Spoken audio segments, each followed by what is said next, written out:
నా క్రయధనముకై రుధిరము కార్చితివి, ఫలవంతములైన తోటగా మార్చితివి. ఫలితము కొరకైన శోధన కలిగినను ప్రతిఫలముగా నాకు ఘనతను నియమించి, ఆశ్చర్యకరమైన ఆదరణ కలిగిల్చి, అన్ని వేళలయందు ఆశ్రయమైనావు. ఎంతగా కీర్తించినా నీ రుణమే నే తీర్చగలనా?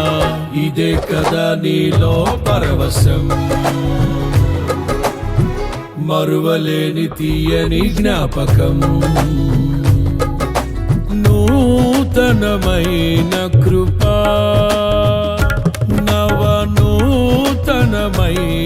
కృపా.